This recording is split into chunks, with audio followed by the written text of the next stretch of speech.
5 years of silence. That was the price of survival. For Sophie Thorne, every day was a calculated performance. Wear the baggy clothes, scrub the tables. Her head down, never ever let them see the fear in her eyes. She thought the forgotten mountain town of Sutter's Creek was far enough from the Blackwood compound to keep her secrets buried.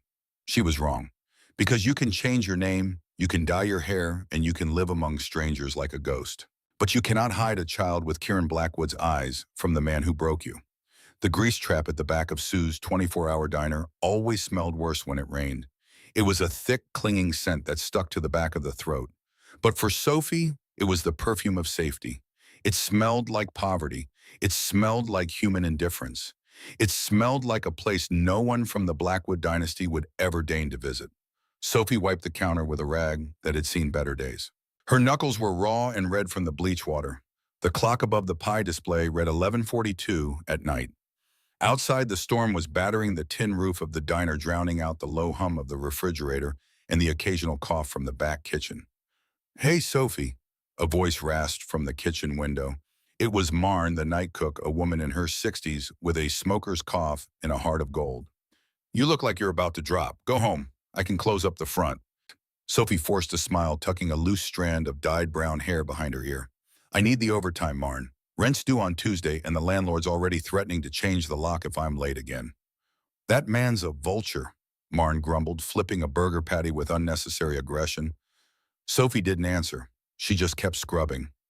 "Vultures I can handle," she thought. "It's the wolves I'm worried about." It had been 5 years since she fled the ashes of her old life. 5 years since the night the West compound burned. 5 years since the night Kieran Blackwood lost everything he didn't know he had. Sophie hadn't been a traitor. She had just been a 21-year-old archivist in the wrong place at the wrong time, hearing things she wasn't meant to hear, seeing things she wasn't meant to see. She touched the scar on her collarbone, hidden beneath the high neck of her uniform. It wasn't a mating mark. There was no such thing in the real world. But it was a reminder of the night Kieran had held her in his arms and promised her safety. 24 hours before his compound burned to the ground with 14 people inside.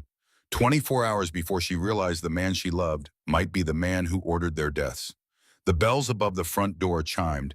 It wasn't a gentle tinkle. It was a violent jangle, as if the door had been shoved open with commanding force. The wind howled into the diner, bringing with it the scent of wet asphalt, pine needles, and something else. Something expensive. Leather and gunmetal and cold authority. Sophie froze. The rag dropped from her hand, landing on the linoleum with a wet plop. The air in the diner changed instantly. The static electricity spiked, making the hair on her arms stand up. It was a pressure, a physical weight that pressed against her chest and made it hard to breathe. She had felt this before. In boardrooms. In hallways. In the bedroom she thought she'd never escape. Alpha energy. Unfiltered. Raw. Terrifyingly potent. She kept her back to the door, her heart hammering against her ribs like a trapped bird. Don't turn around. Just a traveler. Just a passing businessman. Don't turn around. Table for 4. A deep voice rumbled through the space. It wasn't the voice she feared most, but it was authoritative enough to belong to someone who stood beside that voice. Someone who served that voice. "Sit anywhere you like," Marn called out from the back, oblivious to the predator that had just walked in. Humans were lucky that way. They were blind to the monsters in their midst. Sophie heard the heavy tread of boots on the floor. Military-grade boots. 4 men. She squeezed her eyes shut, counting to 3. She had to turn around. She had to serve them. If she bolted, she'd look suspicious. If she acted like prey, they would chase. That was the first rule of survival. She took a deep breath, inhaling the familiar scents of the diner to mask her panic, and turned. She almost collapsed. Sitting in the corner booth, stripped of his wet trench coat, was the man who had haunted her nightmares for half a decade. Kieran Blackwood. He looked different than the last time she had seen him, through the smoke and chaos of that terrible night. His jaw was sharper, covered in a dark manicured stubble that traced the hard line of his face. His black hair was slicked back from the rain, revealing the jagged scar that ran from his temple into his hairline. A scar that hadn't been there 5 years ago. He was wearing a charcoal suit that probably cost more than this entire building. The top button of his shirt was undone, revealing the column of his throat and the edge of a tattoo she remembered tracing with her fingers in another life. He was looking down at the menu, his expression one of bored irritation. Beside him sat another man, older, harder, eyes like cold chips of flint. Silas Crow. She recognized him immediately. Kieran's right hand, his most trusted man. The other two were muscle, pure and simple. Young, broad-shouldered hands resting near their waistbands in a way that suggested concealed carry permits. Kieran didn't look up. He didn't sense her. Thank God Sophie thought her knees trembling. The suppressants are working. She had spent every spare dollar on anxiety medication and beta blockers from the black market clinic in the next town over. They made her sick. They made her weak. They dulled her senses. But they masked her panic effectively. To him, she should look like nothing more than a tired waitress with bad diet job and worse prospects. Sophie, Marn hissed. Coffee pot. Sophie jolted. She grabbed the pot of fresh coffee and a stack of ceramic mugs. Just pour the coffee. Take the order. Walk away. She approached the table. Her steps were silent. Old habits died hard. She placed a mug in front of Silas first, then the two younger men. Her hand was steady. She was an excellent actress. Years of fear had made her one. Then she moved to Kieran. As she poured the steaming black liquid into his mug, the storm outside flashed with lightning. The booth was illuminated in stark white light for a split second. Kieran shifted in his seat. His hand, large and scarred across the knuckles, moved across the table to grab the sugar dispenser. His fingers brushed against her wrist. Skin on skin. The reaction was violent. A spark, hot and electric, snapped between them like static discharge on a dry winter day. Sophie gasped, jerking her hand back. The coffee pot wavered dangerously, splashing hot liquid onto the table, missing Kieran's hand by less than an inch. "I'm so sorry," she stammered, her voice dropping an octave, breathless with terror. She grabbed a handful of napkins, diving in to clean the mess before it spread. "I'm so sorry, let me—" Kieran didn't move his hand. He didn't pull away from the scalding coffee pooling near his expensive cuff. He went perfectly still. Slowly, terrifyingly, he lifted his head. His eyes were not entirely human. For a split second, they were something else. Something molten and predatory before settling back into a deep, abyssal hazel that she remembered from 1,000 quiet mornings. He stared at her face. He looked at her cheap polyester uniform, her messy hair, her tired, bloodshot eyes. He didn't recognize her. Not yet. But he felt the spark. "Clumsy?" Silas sneered from across the table. "Watch yourself, girl." "Leave it," Kieran said. His voice was a low growl that vibrated in Sophie's sternum like a tuning fork struck too hard. Sophie froze. The sodden napkin was still clutched in her hand. Kieran caught her wrist. His grip was iron. He wasn't hurting her, but he was holding her captive. He brought her wrist up slowly, bringing it closer to his face. He inhaled deeply, his nostrils flaring slightly. Sophie stopped breathing. The beta blockers covered her panic. The dye covered her hair. The exhaustion covered her youth. But they couldn't cover the chemistry. They couldn't cover the way her pulse hammered against his thumb. They couldn't cover 5 years of longing and terror compressed into a single heartbeat. "What is your name?" Kieran asked. His eyes locked onto hers, searching for something. A flicker of recognition. A crack in the mask. A lie. "Sarah," she lied. It came out smooth because it was close enough to the truth. Close enough to slip past her defenses. "My name is Sarah." Kieran's thumb brushed over her pulse point. It was hammering so hard he could surely count the beats. 120. 130. Climbing. "You're terrified, Sarah," Kieran observed softly. There was no accusation in his tone, just cold clinical assessment. "Why?" Sophie forced herself to meet his eyes. Forced herself to play the part she'd rehearsed 1,000 times in her mirror. "You're huge," she whispered, leaning into the role of the intimidated small-town waitress. "And you have big, scary men with you. And I just spilled coffee on a suit that probably cost more than my car." Silas chuckled darkly from his seat. "She has a point, boss."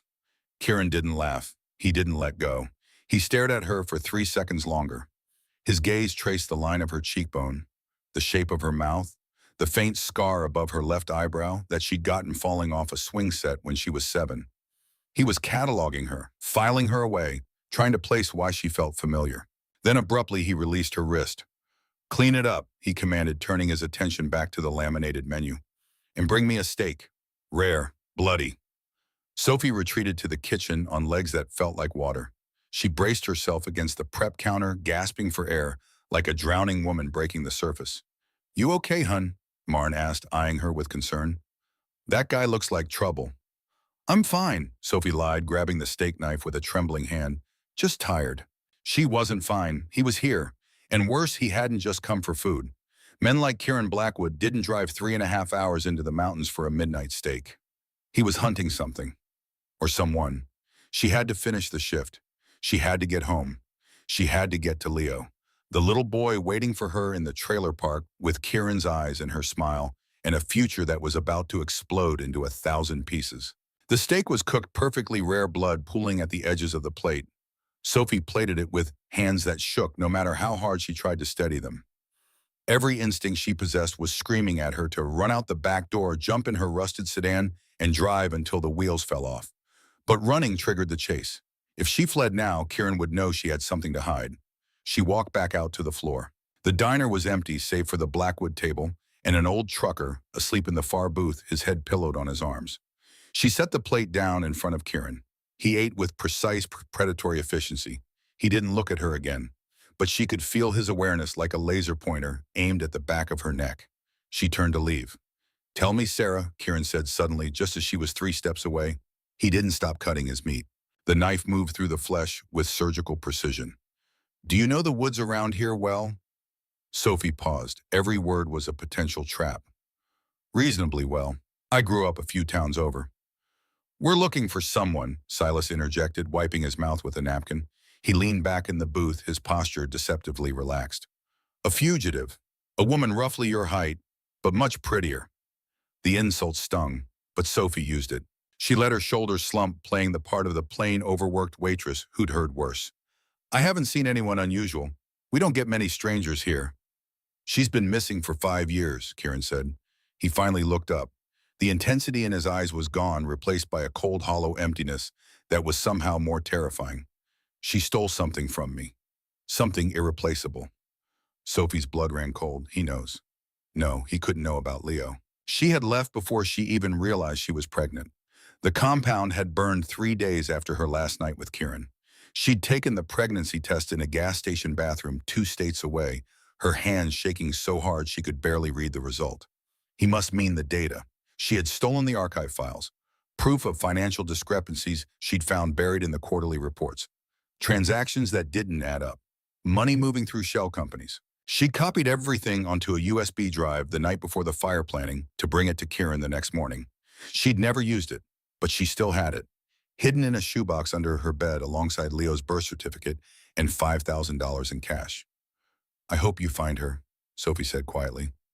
"Oh, I will," Kieran said. He said it without anger. He said it like a promise, like a fact of nature. The sun rises, the rain falls. Kieran Blackwood finds what he's looking for. "And when I do," he continued, his knife still moving through the meat, "I'm going to get my answers, one way or another." He said it so casually, like he was discussing the weather, like he was ordering another cup of coffee. Sophie nodded and retreated to the counter. She busied herself refilling sugar containers, watching them in the reflection of the glass pie case. They finished eating 20 minutes later. Kieran stood up, buttoning his coat with economical movements. He threw a stack of bills onto the table, enough to cover the meal 10 times over. "Let's go," Kieran ordered. "The scent trail ends near the old lumber mill. We start the sweep there at 0600. Sophie's heart stopped. The lumber mill. That was 2 miles from her trailer park. It was too close. As they walked toward the door, the unthinkable happened. The door burst open and a young woman stumbled in, soaking wet, holding a bundle wrapped in a blanket. It was Lucy, Sophie's 17-year-old neighbor. Sweet kid. Not bright. Painfully, dangerously not bright. "Sophie," Lucy cried out, panic shredding her voice. "Sophie, you have to come. It's Leo. He's burning up, and he's crying for you, and the power went out in the trailer park, and I didn't know what to do." Sophie vaulted over the counter. "Lucy, shut up." But it was too late. At the name Leo, Kieran stopped. His hand was on the door handle. But he froze like a man who'd just heard a ghost speak his name. Lucy ran up to Sophie, oblivious to the 4 large men standing like statues by the exit. "I didn't know what to do, Sophie. He's screaming about his daddy again, and he's doing that thing with his eyes where they look all weird and—" Sophie grabbed Lucy's shoulders, shaking her hard enough to rattle teeth. "Not here, Lucy. Go to the back. Wait for me in the—" "Stop." The single word cracked through the air like a whip. Kieran turned slowly. The air in the diner grew hot, suffocatingly hot. The windows began to rattle in their frames. Something was rising to the surface, something that had been caged for 5 years. He walked back toward them with the controlled grace of an apex predator circling wounded prey. Silas and the two guards fanned out, blocking the exit with their bodies. Who? Kieran asked, his voice soft and dangerous. Is Leo, my son, Sophie said. She stepped in front of Lucy, shielding the girl with her body. She raised her chin, her eyes flashing with defiance. My son is sick. I have to go. Your son, Kieran repeated. He took another step closer. He was 10 feet away, then 8, then 6. He sniffed the air. Lucy had been holding Leo. Leo's scent was all over her rain-soaked jacket. It was a scent hidden by illness and fever and the metallic tang of child sweat. But underneath that, Kieran could smell it. Cedar, ozone, gunpowder, iron, Blackwood. His eyes widened. The hazel was consumed entirely by something else. Something primal and possessive and utterly terrifying. His nostrils flared. He looked from Lucy to Sophie, really looked at Sophie this time. He saw past the baggy uniform, past the dyed hair, past the exhaustion and the poverty and the 5 years of careful camouflage. He saw the way she stood, defensive, protective, a mother guarding her cub. He saw the shape of her eyes, the curve of her mouth, the scar above her eyebrow. You, he breathed. The recognition hit him like a physical blow to the chest. Sophie. Run, Lucy, Sophie whispered. No one is running, Kieran snarled. He moved faster than human eyesight should allow. In a heartbeat, he had crossed the diner. He didn't grab Sophie. He grabbed Lucy by the collar of her jacket, lifting her off the ground with one hand. The boy, Kieran roared, his voice shaking the walls hard enough to send the pie case rattling. Where is he? Let her go, Sophie screamed. She didn't think. She reacted. She lunged at Kieran Blackwood like a woman with nothing left to lose. She wasn't trained. She wasn't strong. But she hit him with the force of a desperate mother, slamming into his chest, trying to break his grip on the terrified girl. It was like hitting a brick wall wrapped in expensive wool. Kieran didn't even stumble. He just looked down at her, his face twisted in a mask of fury and confusion, and something that might have been grief. He dropped Lucy. The girl scrambled back, sobbing. Kieran grabbed Sophie by the throat. He slammed her back against the counter, hard enough to send sugar dispensers crashing to the floor in a shower of glass and white crystals. Sophie, he growled. The name tasted like ash in his mouth. You're dead. I saw the report. I saw the DNA. You died in the fire. Sophie clawed at his hand, her legs kicking uselessly. I survived, she choked out. You survived, he hissed, leaning in close. His face was inches from hers. She could see the gold flecks in his eyes, could smell the whiskey on his breath. And you stole a child. He's mine, she yelled, her vision starting to blur at the edges. Who's the father? Kieran demanded. His grip tightened just enough to warn not to kill. Tell me, Sophie, who did you run to after you faked your death? Who fathered a child that smells like my bloodline? Sophie stared into the eyes of the man she had loved, the man she had feared, the man who had haunted every nightmare and every desperate prayer for 5 years. She stopped struggling. She let her hands drop to her sides. You know who, she whispered. Kieran went absolutely still. The silence stretched between them like a chasm opening in the earth. The only sound was the rain hammering against the roof and Lucy's quiet sobbing in the corner. Take them.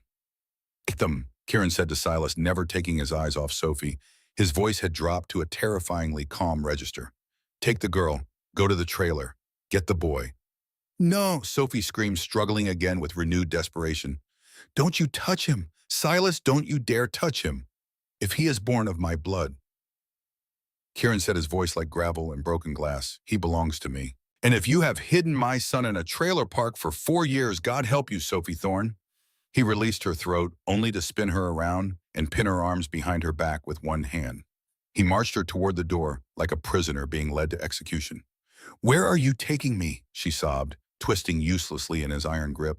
Home, Kieran said, to the compound, where you're going to tell me every lie you've spun since the day you supposedly died. And then you're going to tell me the truth. As he shoved her out into the cold, pouring rain, Sophie realized with absolute clarity that the hiding was over.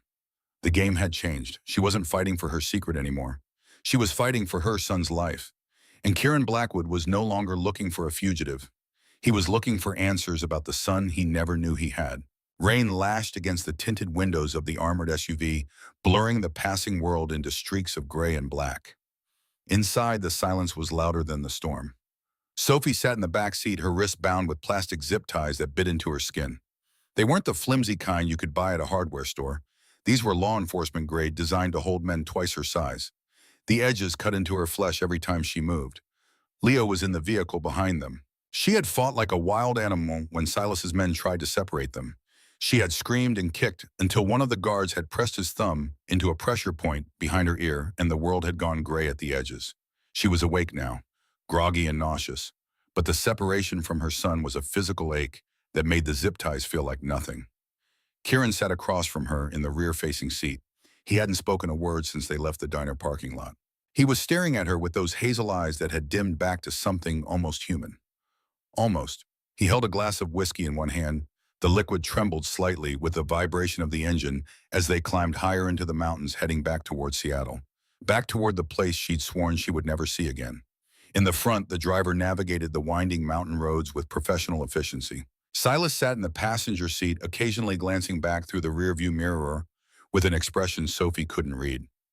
"You're staring," Sophie whispered. Her voice was hoarse from screaming. "I'm remembering," Kieran corrected. His voice was devoid of warmth, devoid of anything except cold assessment. "I'm remembering a girl who worked in the archives, a girl who was shy and quiet and brilliant, a girl who died in the West Compound fire alongside 13 others."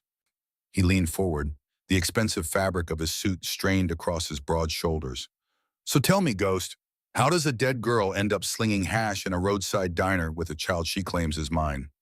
"I never claimed he was yours," Sophie shot back, defiance sparking through her fear. "You assumed." "I don't assume," Kieran growled. He set the whiskey glass down with controlled force. "I observe. I analyze. And that boy in the car behind us smells like my bloodline. The scent is faint because of the fever, but it's there. Cedar and iron and storm. He has the scar behind his right ear, the Blackwood mark that appears in every male of direct descent." He leaned back, his jaw tight.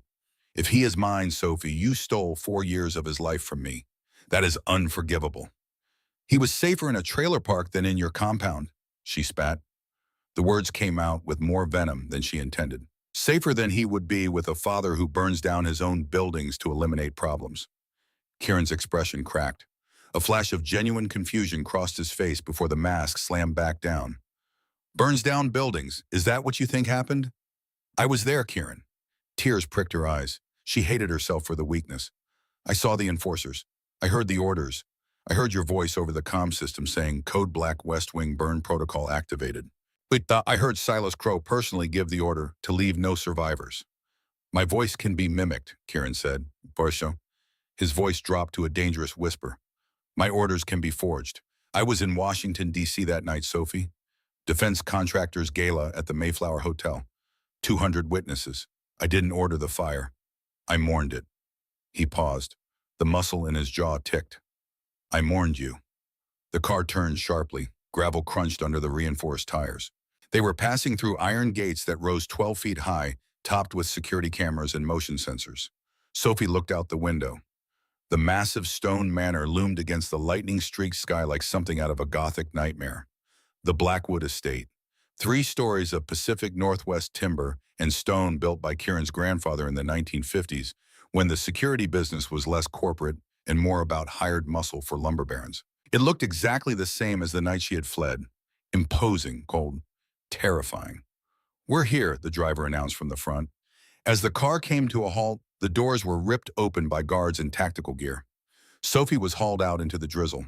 She twisted her body looking frantically for the second vehicle. It pulled up 30 seconds later. 2 guards stepped out. One of them was carrying Leo. Her son was wrapped in a thick emergency blanket, his small face flushed with fever.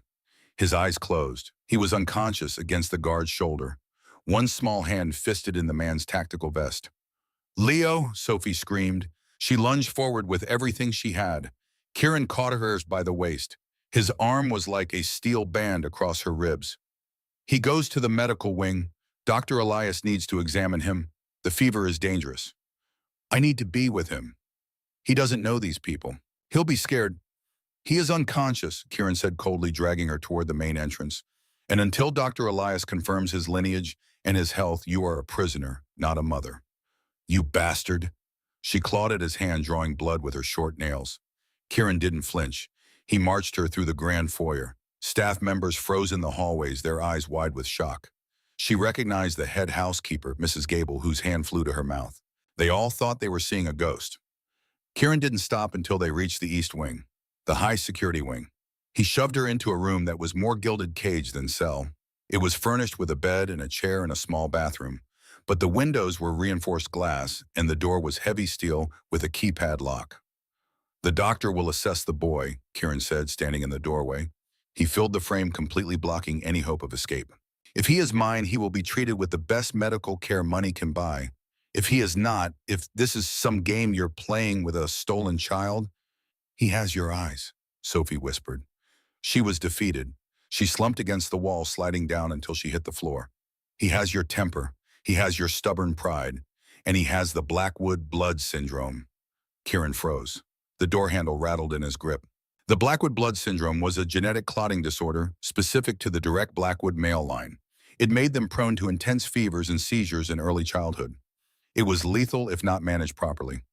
Kieran himself had nearly died from it at age 3. Only immediate family knew about it. It wasn't in any medical database. It was a secret the family had kept for 3 generations. Is he shifting? Kieran asked. His voice was barely audible. There was no such thing as shifting, but there were medical crises that looked like it to people who didn't understand genetics. He started 2 days ago, Sophie said. Tears were streaming down her face now. His body keeps spiking fevers. He has seizures. The free clinic gave him antibiotics, but they're not working. He needs more than I can give him. He needs his father.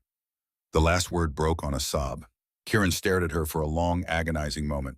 The anger in his posture seemed to war with something else, something that looked like crushing realization. Stay here, he commanded. Do not move.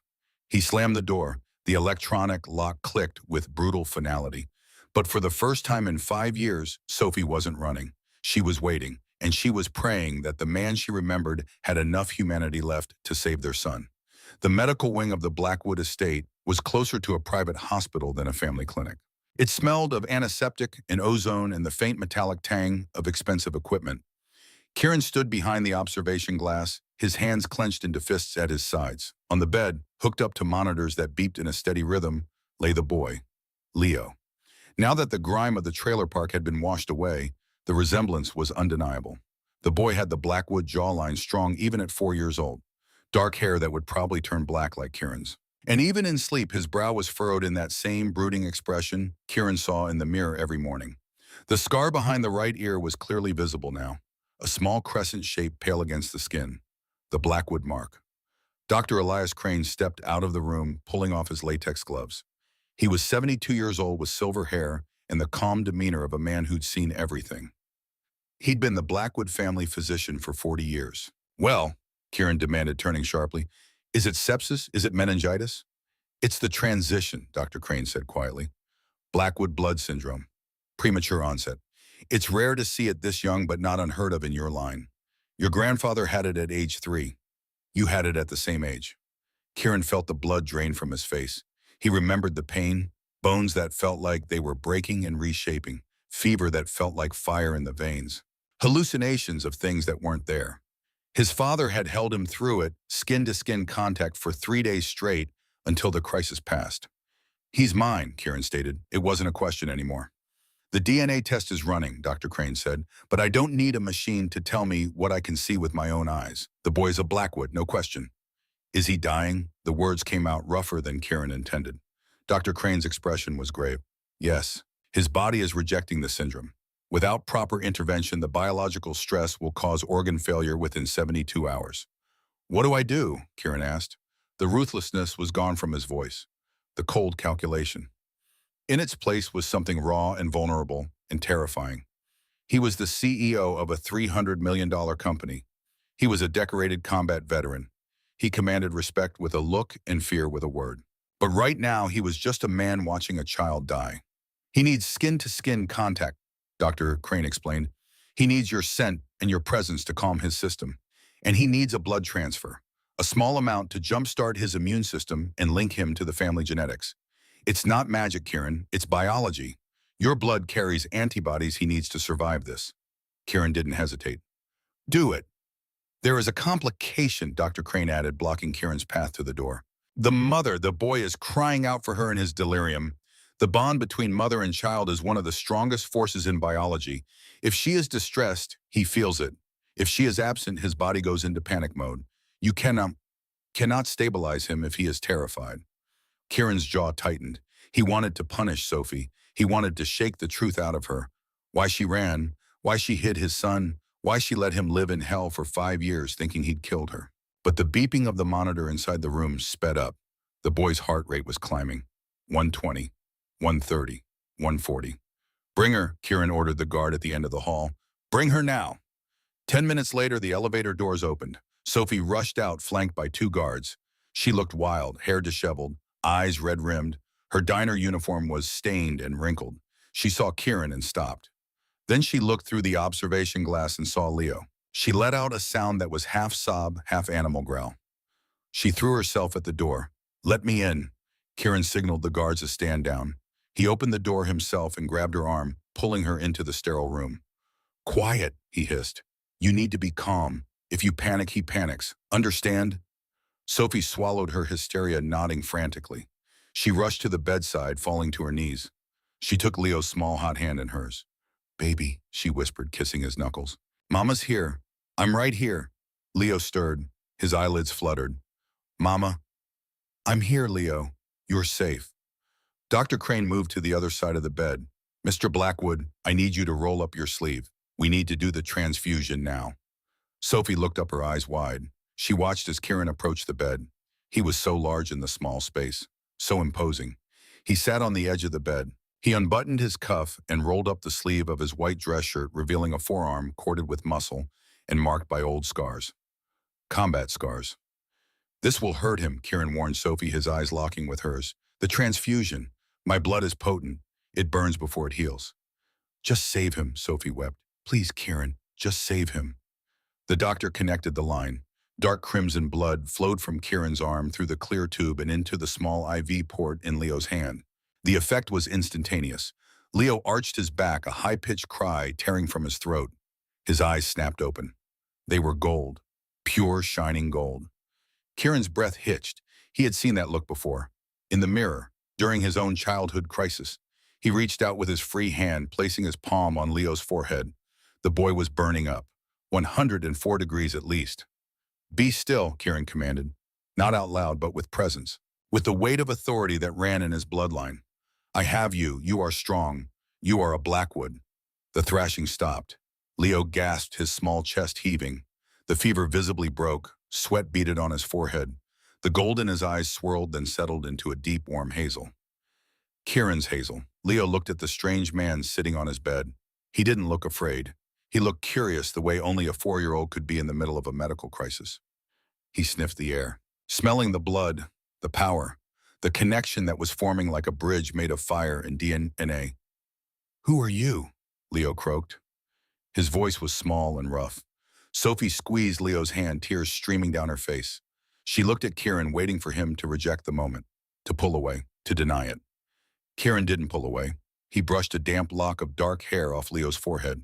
His hand, usually an instrument of violence and control, was trembling slightly. I'm your father, Kieran said. The words hung heavy in the room. They altered the molecular structure of the air. They changed the future of everyone in the building. Leo blinked. His child's mind was processing something too big for his vocabulary. Mama said my daddy was a king who got lost in the woods. Kieran's gaze snapped to Sophie. There was a question in his eyes, a softening of the hard edges. She had kept his memory alive, not as a monster, but as a fairy tale. I was lost, Kieran said, his voice rough. He looked back at his son. But I think I've been found. Dr. Crane checked the monitors. Heart rate is stabilizing. Temperature is dropping. The transfusion is working. He'll sleep now. The worst is over. Kieran nodded. He waited until the blood transfer was complete, then stood up. The moment of intimacy shattered like glass as reality rushed back in. He looked at Sophie, who was stroking Leo's hair with shaking hands. She looked exhausted and small, and utterly defeated. Silas, Kieran called out. The COO entered the room instantly, as if he'd been waiting just outside. Stay with the boy, Kieran ordered. Guard him with your life. If anyone comes near this door, stop them. Understood. Understood, boss. Kieran grabbed Sophie's arm, pulling her up from the floor. No, she protested. I'm staying with him. The boy is safe, Kieran said. His voice had turned to steel again.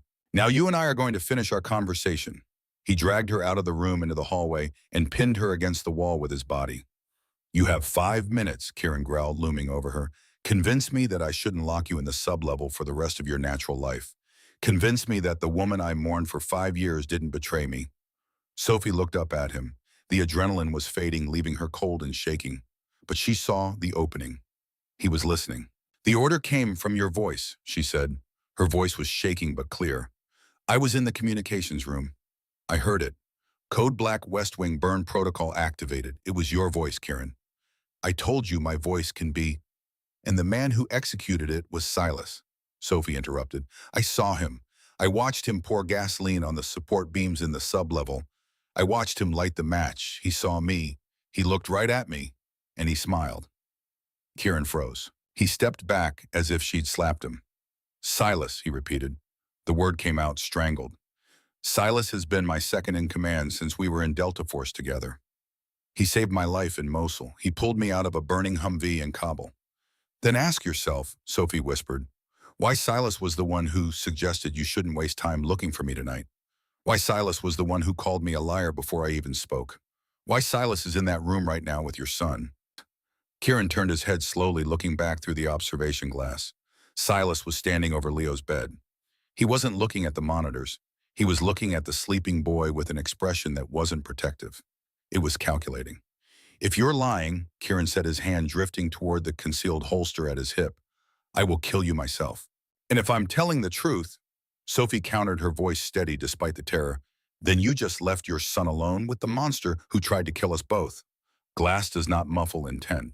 And Kieran Blackwood had not survived 2 tours in combat zones by ignoring his instincts.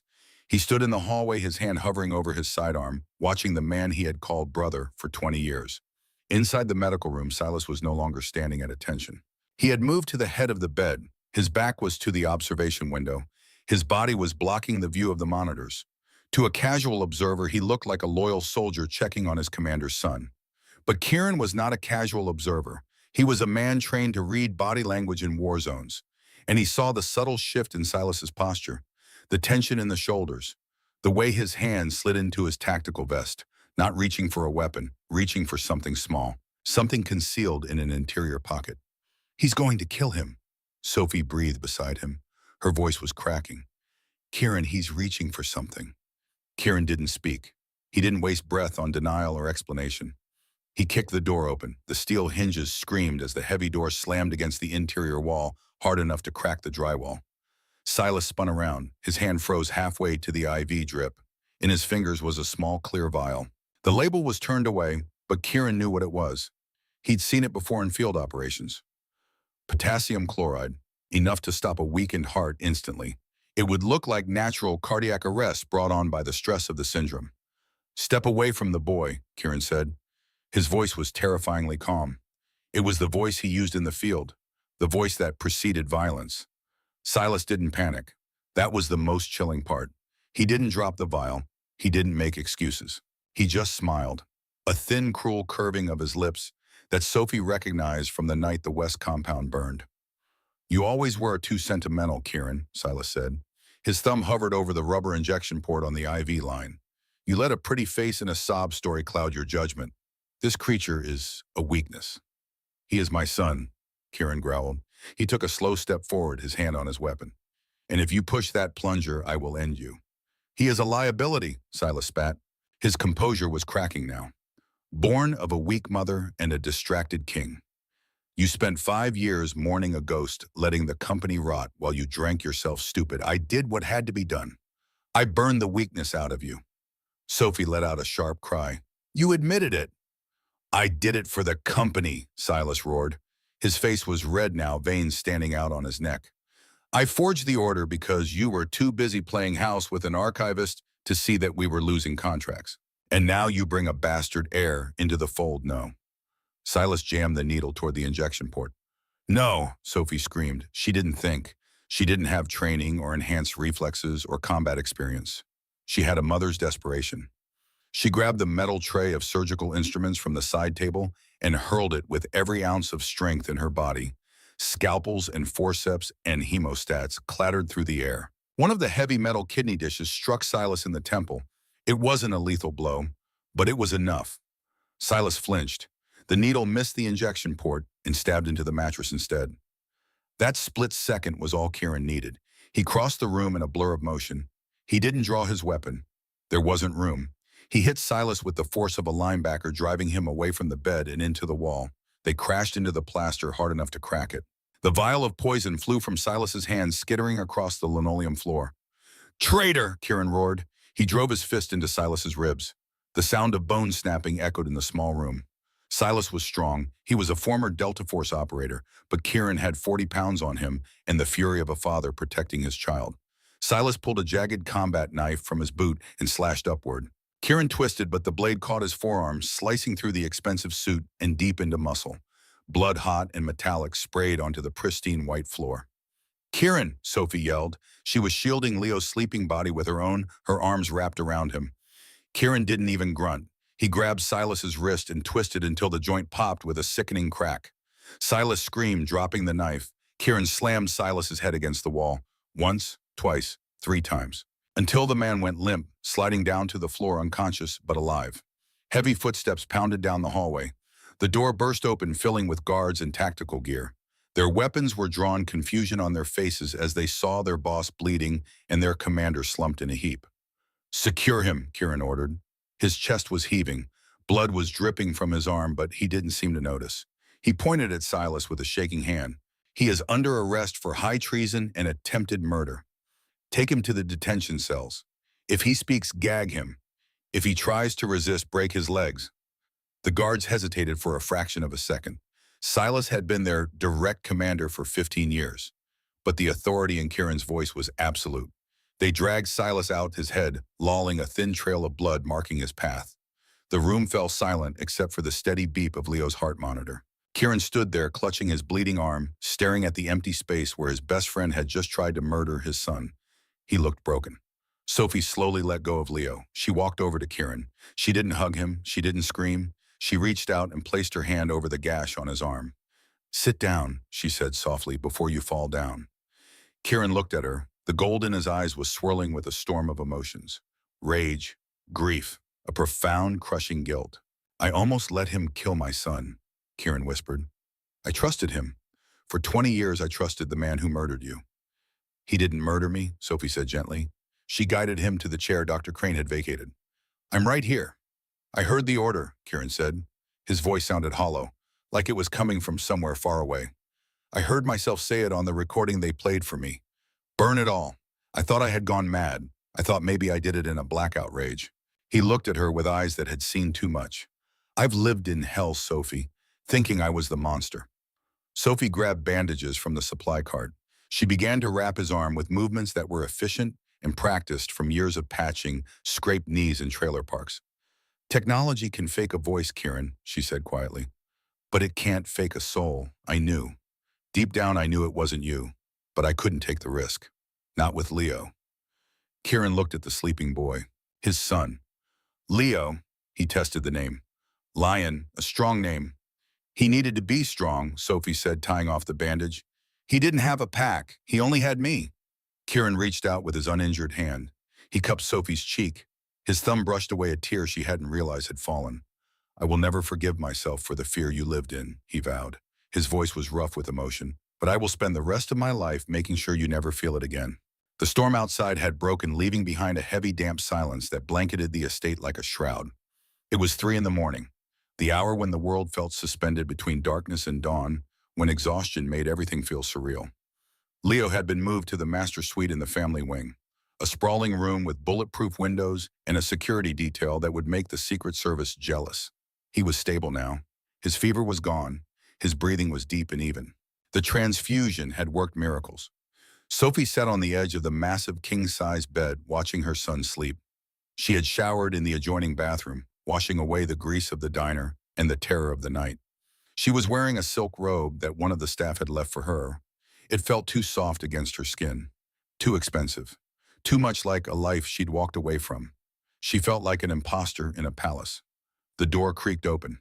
Kieran entered, moving quietly despite his size. He had cleaned up as well. His arm was properly stitched and bandaged. He was wearing a fresh black shirt and dark trousers. He looked less like a corporate titan and more like a man who'd been through a war. He carried 2 glasses and a bottle of amber liquid. He's still sleeping, Kieran asked quietly, setting the glasses on the nightstand. Sophie nodded. Dr. Crane said he'll sleep for another 12 hours at least. His body has a lot of healing to do now that the crisis has passed.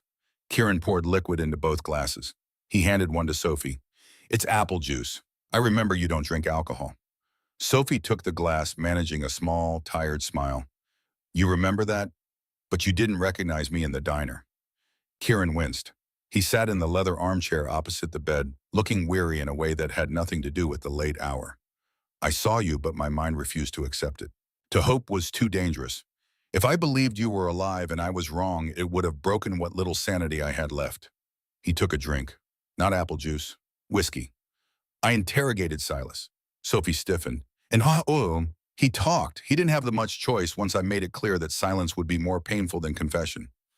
Kieran stared into his glass. It wasn't just jealousy or resentment. It was a coup. He was working with outside interests. Competitors who wanted a weak CEO at Blackwood Security. Silas was supposed to keep me unstable, grieving, distracted while they moved in on our government contracts. The fire, Sophie said. The memory was rising like bile in her throat. The fire was meant to kill me. Yes, Kieran's voice was flat. You found discrepancies in the financial records. You were going through the quarterly audits 3 days before the fire. Silas knew you'd seen the shell company transactions. You were the loose end. I was going to bring the files to you that morning, Sophie recalled. The memory was surfacing through layers of trauma. I had them copied to a USB drive. I wanted to surprise you with breakfast and the evidence. A surprise, Kieran murmured. His eyes closed briefly, pain etching deep lines into his face. Instead, you spent 5 years scrubbing floors and hiding in a trailer park. He stood up and walked to the window, looking out over the dark grounds of his kingdom. The empire he'd built, the fortress that had failed to protect the people he loved. I am a failure, Sophie, he said to the glass. I failed to protect my woman. I failed to protect my son. I let a traitor sleep under my roof for 2 decades. You didn't know, Sophie said. It is my job to know, Kieran snapped. His voice rose before he caught himself and lowered it, glancing at the sleeping child. I am the CEO. I command 300 employees. I have security clearances that most generals would envy. I am supposed to smell betrayal before it happens. He turned to face her. I don't expect you to stay. The words hung in the air like a guillotine blade suspended over everything. Sophie frowned. What? I don't expect you to stay, Kieran repeated. His voice was devoid of emotion now, carefully neutral. You built a life away from this. You have your freedom. I have already arranged a trust fund for Leo, $50 million, enough to go anywhere, do anything.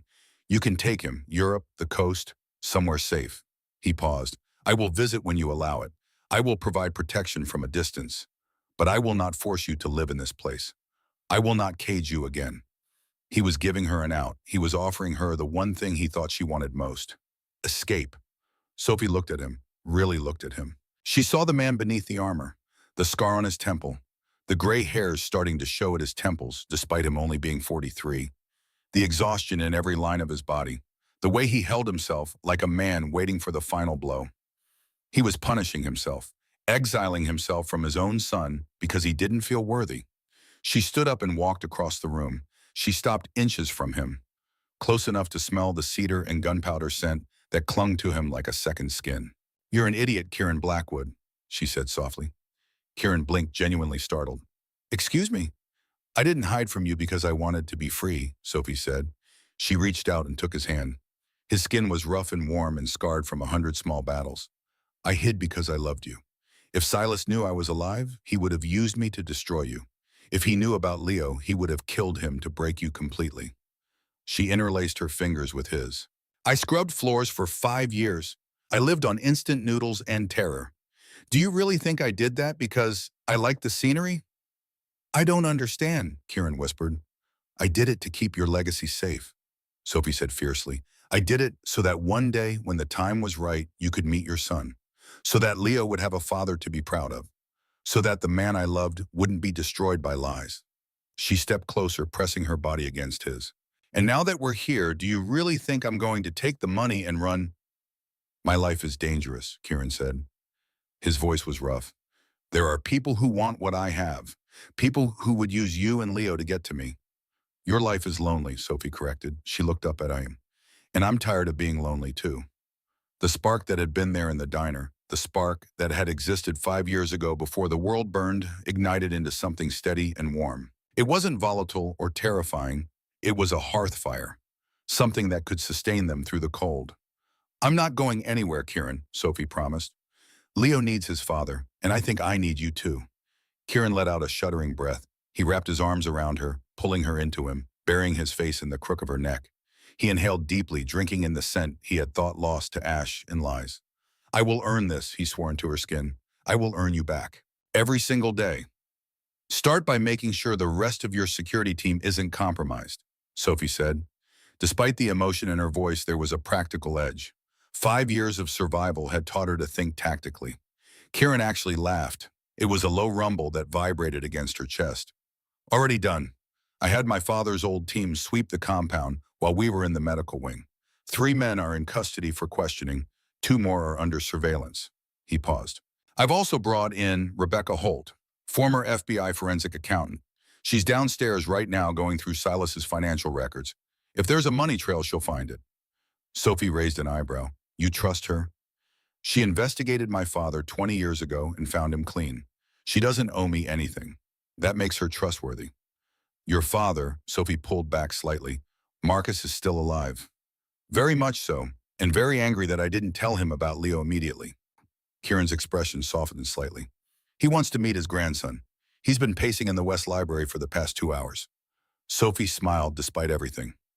She remembered Marcus Blackwood, 70 years old now probably, a retired Marine colonel who'd built Blackwood security from nothing in the 1970s. Gruff and intimidating, but with a soft spot for family. Let him meet Leo in the morning, Sophie said. Right now I just want to sit here and make sure our son keeps breathing. Our son, Kieran repeated. He said it like he was tasting the words, testing their weight. I have a son. You have a son who asks about you every night, Sophie said quietly. I told him his father was a king who got lost fighting monsters. I told him that one day when it was safe, his daddy would find us. Kieran's eyes were suspiciously bright. And here I am. Here you are. They stood there in the moonlight holding each other. The silence was no longer heavy with threat. It was peaceful, healing. But peace is fragile in the world of men like Kieran Blackwood. And while the internal threat had been neutralized, Silas had mentioned something before the guards dragged him away. Outside interests, competitors, people who wanted Blackwood's security. Silas hadn't been working alone. And now that their inside man was captured, those interests would know their plan had failed. They wouldn't send another spy. They would come themselves. The morning sun hit the stone walls of the Blackwood estate, turning the gray facade into something that almost looked welcoming. Inside the master suite, the air was still thick with the scent of antiseptic and the lingering metallic smell of the medical intervention. But beneath it all, there was something new. Family. Leo sat up in the massive bed, rubbing his eyes with small fists. The IV lines were gone, replaced by neat bandages. His fever had broken completely during the night. He looked small against the mountain of pillows, but his eyes were bright and alert. Kieran was sitting in the armchair where he'd kept vigil all night. He hadn't slept. He had just watched the rise and fall of his son's chest, terrified that if he closed his eyes, the boy would vanish like smoke. Mama? Leo's voice was rough from sleep. Sophie, who had been dozing lightly at the foot of the bed, stirred instantly. I'm here, baby. Right here. Leo looked past her. His gaze landed on Kieran. He didn't shrink away or cry. The child in him recognized something fundamental before his mind could process the stranger. You gave me your blood, Leo said. It was a statement, not a question. I remember. It felt like fire. Kieran leaned forward, his elbows resting on his knees. He was trying to make himself smaller, less intimidating. It was necessary. Your body was fighting itself. It needed an anchor. Are you the king? Leo asked, tilting his head in that way children do when they're processing something enormous. I am a CEO. Oh, Kieran said carefully, which is like a king of a company. But before that, Leo, I am your father. The silence in the room was heavy. Pregnant with 5 years of lost time and missed bedtime stories and first words that Kieran would never hear. Sophie held her breath. Leo frowned, his small face scrunching up in concentration. Mama said my dad was lost. She said he was fighting monsters and couldn't find his way home. Kieran looked at Sophie with an expression that was equal parts gratitude and grief. She had turned his absence into a heroic odyssey instead of abandonment. I was fighting monsters, Kieran agreed. His voice was rough with emotion. But I was fighting the wrong ones, and I was lost because I didn't know where you were. Leo considered this with the blunt honesty of a 4-year-old. Are you going to send us back to the trailer? The roof leaks when it rains. Kieran stood up.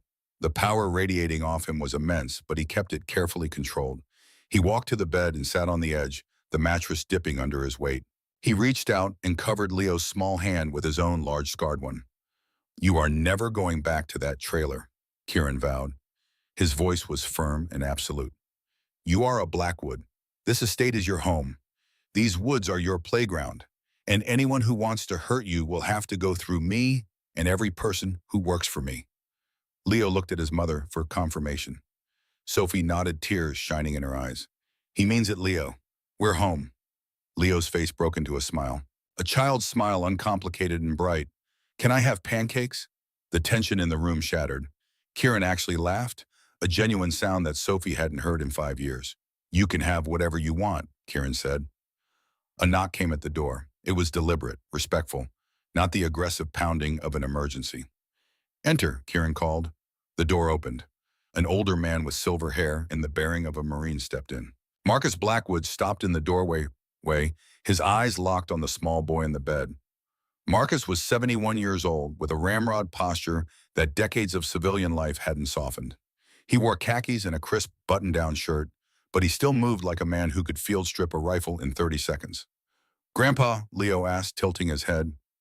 Marcus's tough exterior cracked. His weathered face transformed, years of military discipline melting away. He crossed the room in 3 strides and knelt beside the bed, bringing himself to Leo's eye level.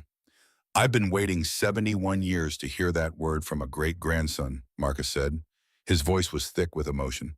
He reached out with a weathered hand and touched Leo's cheek with surprising gentleness. You look like your father, and your grandfather, and every Blackwood who came before you. Leo smiled, unafraid of the imposing stranger. Mama says Blackwoods are strong. The strongest, Marcus confirmed. He looked up at Kieran, and for the first time in years, his son saw approval in those steel-gray eyes. You did good, son. You brought him home. Kieran felt something loosen in his chest, something that had been wound tight for 5 years. We brought each other home, Dad. Marcus stood and turned to Sophie. And you. 5 years you kept my great-grandson safe.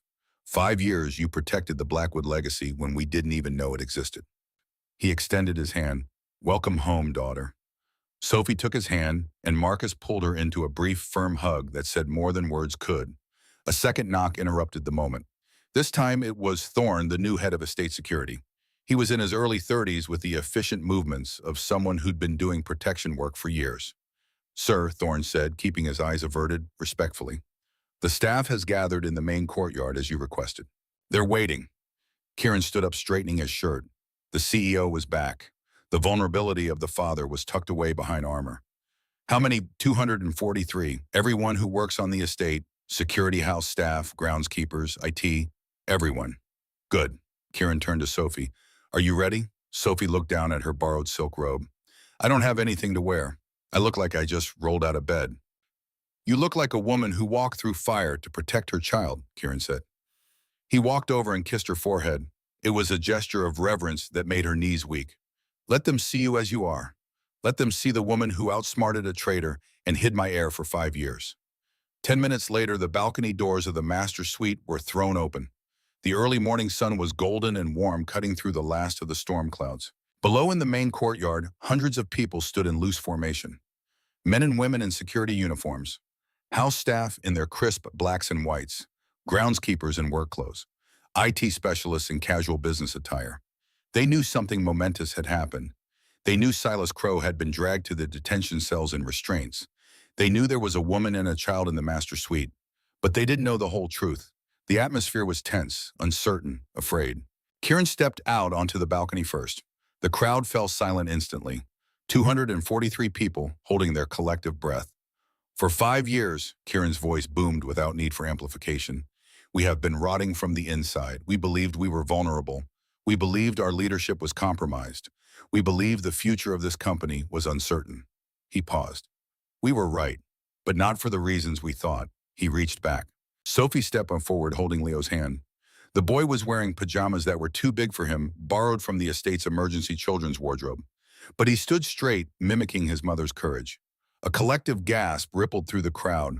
The resemblance was undeniable. Even from a distance, Leo looked like a miniature version of Kieran Blackwood. "Silas Crowe betrayed us," Kieran roared. His voice carried the weight of command and fury. "He sought to sell us to competitors. He murdered 14 people in the West Compound fire. He attempted to murder my son last night." Another wave of shock rolled through the assembly. Murmurs broke out. Security personnel touched their weapons nervously. "But he failed," Kieran continued, "because while he was plotting, a mother was protecting the future of this company. While he was scheming, she was surviving." Kieran scooped Leo up into his arms, lifting him high for everyone to see.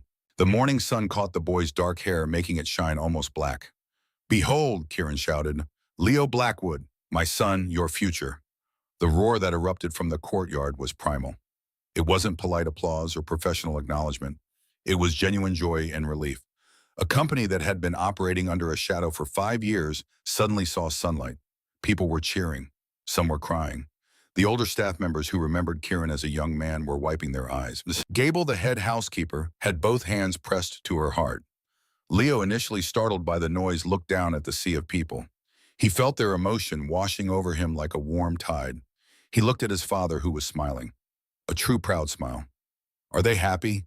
Leo asked, his child's voice barely audible over the celebration. "They're relieved," Kieran said. "They have hope again." Sophie stood beside them, her hand resting on Kieran's back. She felt the connection snap into place, solid and unbreakable. The hiding was over. The running had stopped. The shadows were gone. But as Kieran lowered Leo and pulled Sophie into his side with his free arm, his eyes scanned the horizon, north, toward Seattle, toward the corporate towers where his competitors lurked like sharks circling wounded prey.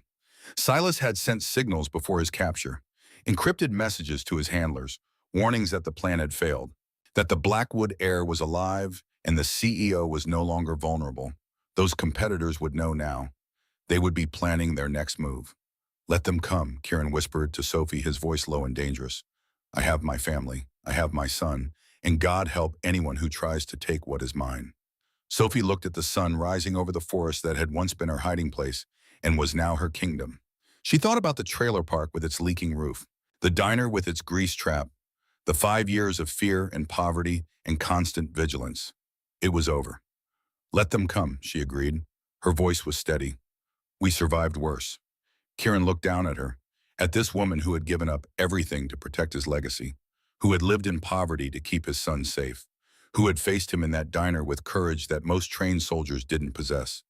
"We're going to be okay," he said. It was half statement, half question. "We're going to be better than okay," Sophie promised. "We're going to be a family." 48 hours can change everything. 2 days after the courtyard announcement, the Blackwood estate had transformed from a place of mourning into something that almost resembled normalcy. Leo had explored every corner of the grounds with the boundless energy of a 4-year-old who'd spent too long confined to a trailer park. Sophie had begun the delicate process of reintegrating into a world she'd fled. And Kieran had been methodically dismantling the network of corruption Silas had built over 2 decades. But normalcy was an illusion, and in the world of corporate warfare, 48 hours was enough time for enemies to regroup. Kieran sat in his office on the second floor of the estate, surrounded by 3 monitors displaying financial data, security footage, and encrypted communications. Rebecca Holt, the forensic accountant he'd brought in 2 days ago, sat across from him. She was 52, former FBI, white-collar crimes with sharp eyes behind wire-rimmed glasses, and the no-nonsense demeanor of someone who'd spent decades following money trails through labyrinthine shell companies. "Talk to me," Kieran said, not looking up from the screen showing Silas's offshore accounts. "Sentinel Solutions," Rebecca said flatly. She pushed a printout across the desk. "Victor Harlan's company. They've been the primary recipient of the funds Silas siphoned from your operations. 47 million over 5 years filtered through shell companies in the Caymans, Luxembourg, and Singapore." Kieran's jaw tightened. "Harlan, I should have known." Victor Harlan, CEO of Sentinel Solutions. They'd come up through the private security industry together in the early 2000s. Kieran had always suspected Harlan cut corners, but he'd never had proof. "It gets worse," Rebecca continued. "Sentinel just secured 3 of your government contracts: Defense Department, Homeland Security, and a State Department protection detail. Total value $680 million over 3 years. "How?" Kieran's voice was dangerously quiet. "Those contracts had non-compete clauses. We had first right of refusal." Someone on the inside waived those rights. The authorization came from your executive office. Digital signature authenticated as yours. Rebecca tapped the document. Except you were in the medical wing saving your son when this was filed. Kieran stared at the document. The timestamp was from 36 hours ago. The signature was perfect. His digital certificate, his authorization codes, everything. Silas had access to my credentials, Kieran said.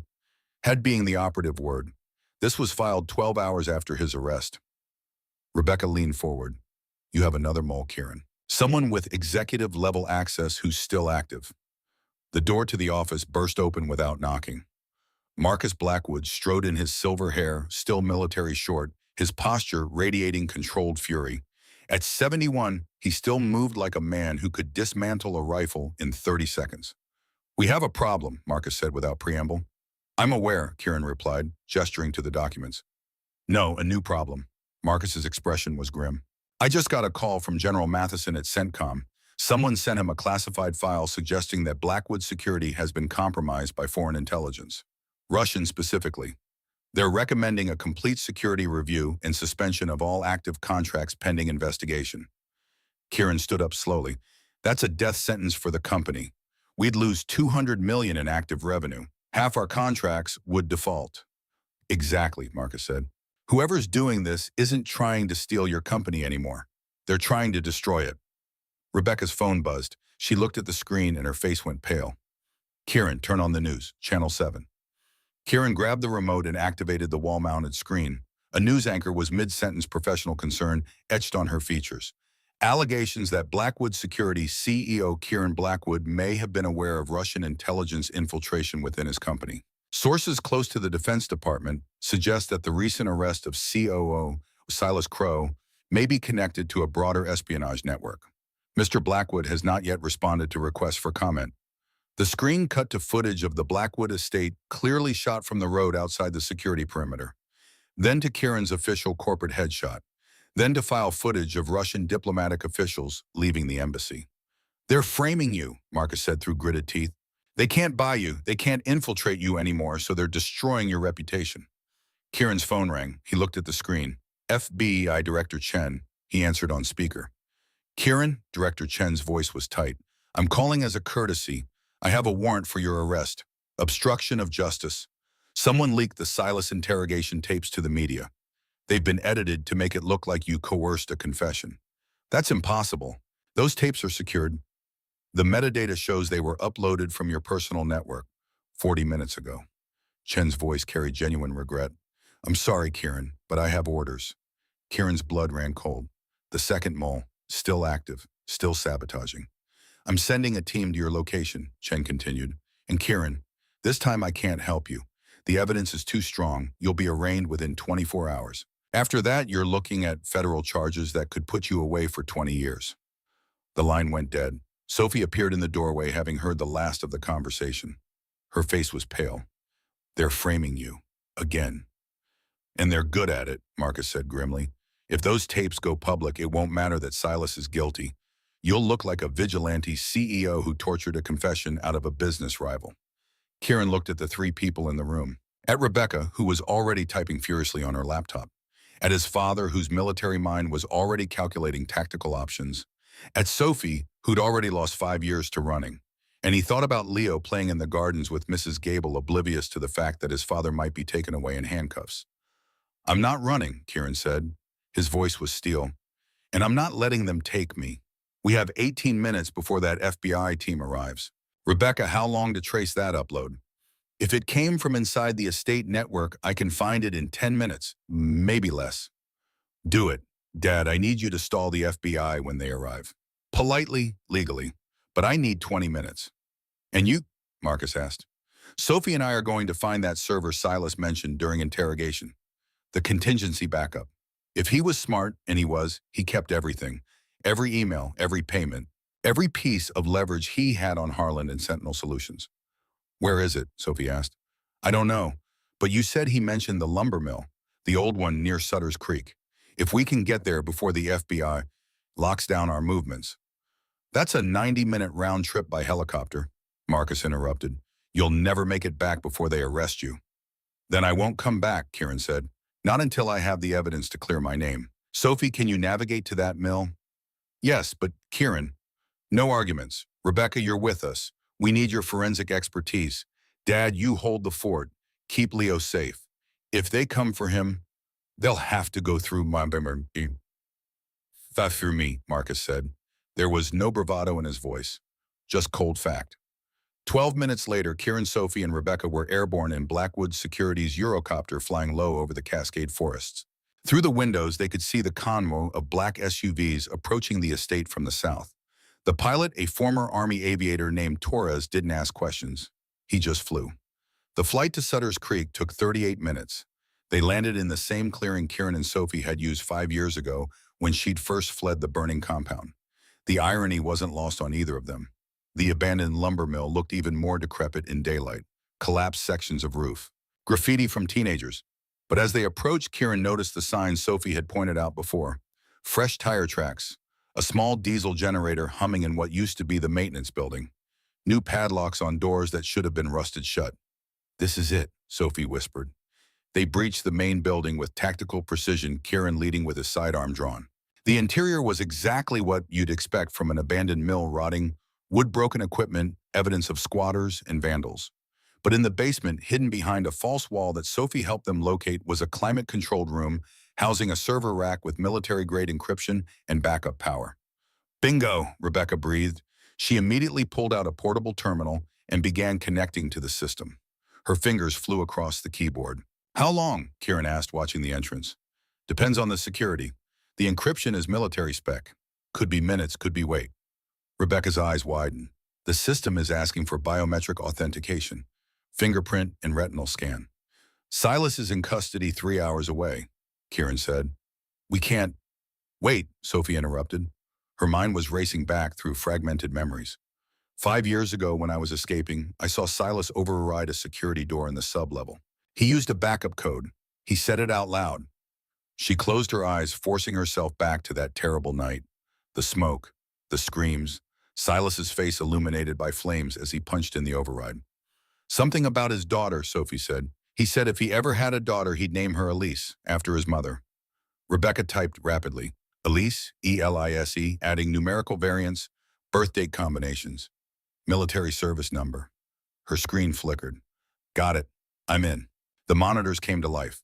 Thousands of files, emails, financial transactions, video recordings, audio files, 5 years of meticulous documentation. My God, Rebecca whispered. This is everything. Communications with Harland, payment schedules, the entire operation laid out like a roadmap. She opened a video file. Silas appeared on screen, sitting in this very room, recording himself like a confessional. This is Contingency Protocol 7, Silas's recorded voice said. If I'm compromised before the acquisition is complete, this server will automatically transmit all evidence to my designated contacts at Sentinel Solutions and to selected media outlets. Insurance policy to ensure Harland honors his commitments. Transmission occurs automatically if I fail to input the daily authentication code for more than 48 hours. Rebecca checked the system logs. He missed yesterday's check-in because he's in your detention cells. The transmission is scheduled for, she paled, 5 hours from now. If this goes out, everything in these files becomes public, including classified information about your government contracts. If that happens, Blackwood Security won't just lose contracts, Kieran said. We'll face criminal charges for disclosure of classified information. Even though Silas created the files, Sophie asked. Doesn't matter, it's your company, your legal liability, Rebecca confirmed. Kieran's jaw set. Then we don't let it transmit. Copy what we need, destroy the rest. That's not enough, Sophie said. Everyone turned to look at her. She was staring at the screens full of damning evidence against Sentinel Solutions and Victor Harland. If we just destroy evidence, it looks like we're guilty. We need to use this, all of it. How? Kieran asked. Sophie's mind was working through the problem with the same analytical precision she'd once brought to the Blackwood archives. We don't destroy the transmission. We redirect it. Rebecca's eyes lit up with understanding.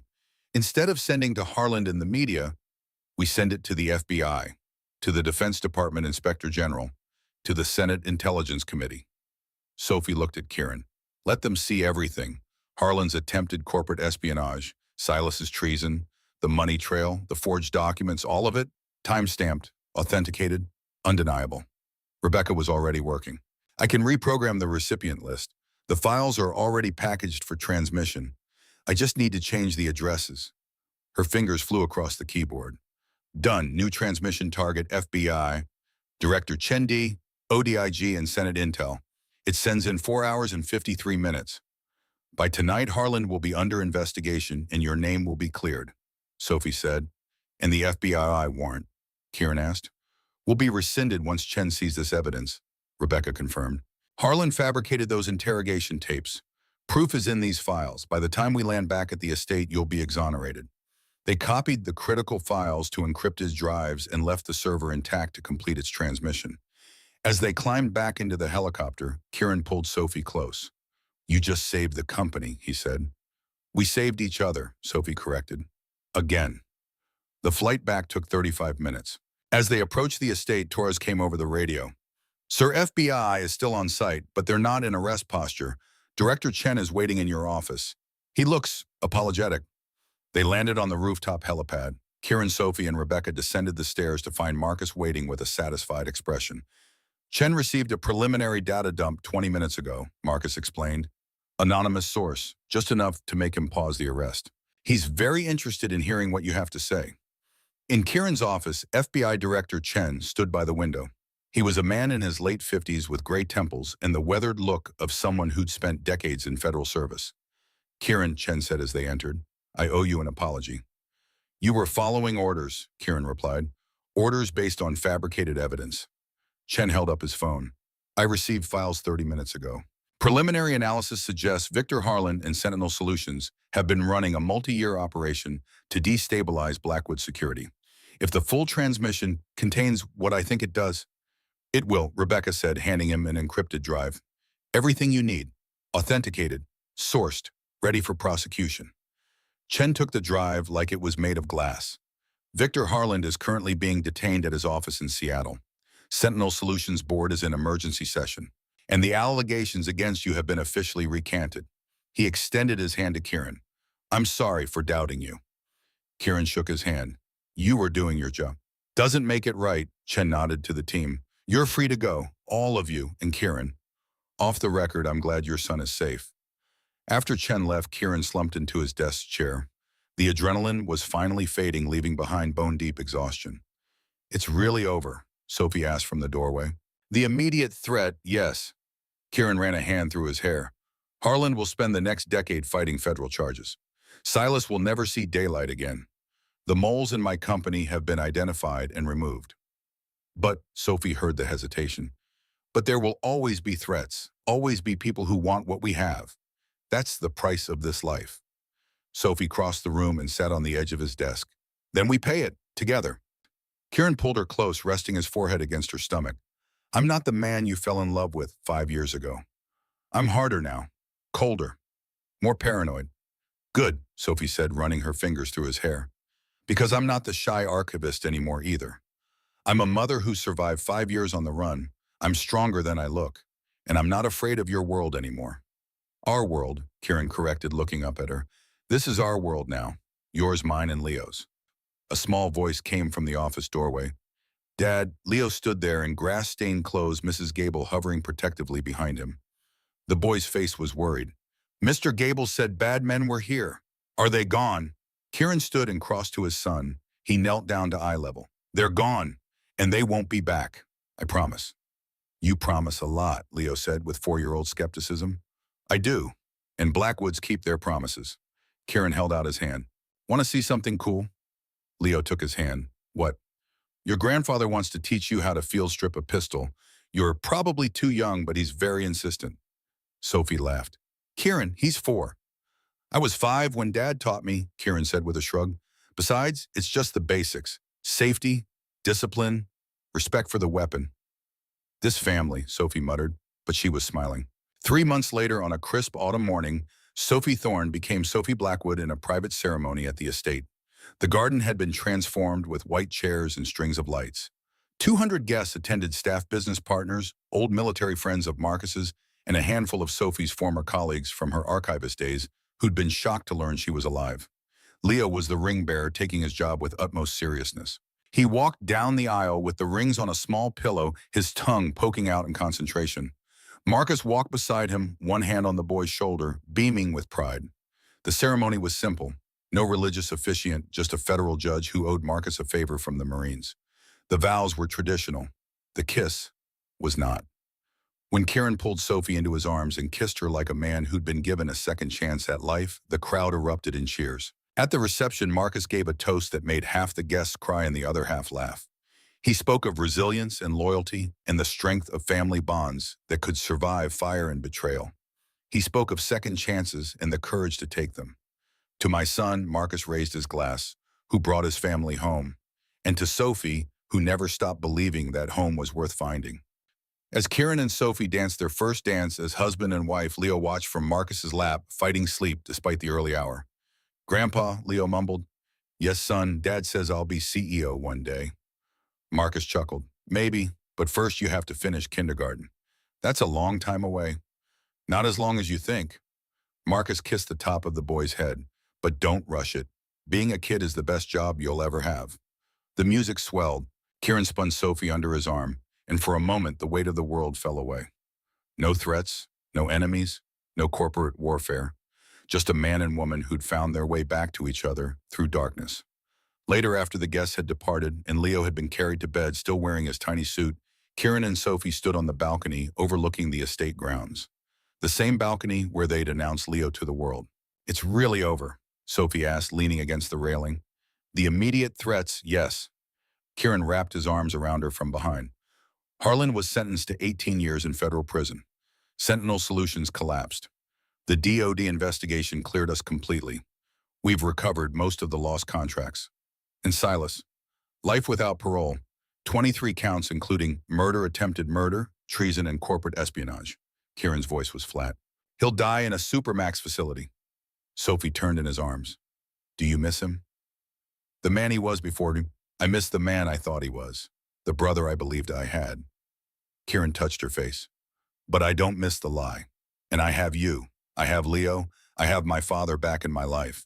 The real family was here all along. I just couldn't see it." "And what about tomorrow?" Sophie asked. "What happens when the next threat comes?" "Then we face it," Kieran said simply. "Together. No more secrets. No more running. No more fighting alone." He pulled a small box from his pocket. Sophie frowned. "You already gave me a ring." "That was a wedding ring." He opened the box to reveal a pendant, a small, intricately carved wolf's head in platinum. "This is a Blackwood matriarch mark. It's been in the family for 4 generations. My great-grandmother wore it. My grandmother. My mother." He fastened it around her neck. "Now you." Sophie touched the pendant. It was warm against her skin. "I don't know if I'm ready for that responsibility." "You've been carrying it for 5 years," Kieran said. "You just didn't have the title. You protected the Blackwood heir. You preserved the legacy. You're more matriarch than any woman who's worn that pendant." The sound of small footsteps made them turn. Leo appeared in the doorway in his pajamas, rubbing his eyes. "Bad dream?" Sophie asked. Leo shook his head. "Just wanted to make sure you were still here." Kieran scooped him up. "We're not going anywhere, ever." "Promise?" Leo asked. "Promise." Kieran looked at Sophie over their son's head. "We're home, all of us, and home is where we stay." As they walked back inside, the 3 of them together, the Blackwood estate settled into peaceful silence. The ghosts had been laid to rest. The traitors had been punished. The family had been restored, and in the detention wing in a secure cell, Silas Crow sat alone. He'd gambled everything on a coup that failed. He'd burned bridges he could never rebuild. He'd lost. But Kieran Blackwood had won, not through ruthlessness or revenge, but through something Silas had never understood: love, trust, family. The Blackwood legacy had endured not through wealth or power, but through the willingness to fight for the people who mattered most. And as the lights of the estate dimmed for the night, one thing was clear. The deception was over. The truth had won. Whatever tomorrow brought, the Blackwood family would face it together.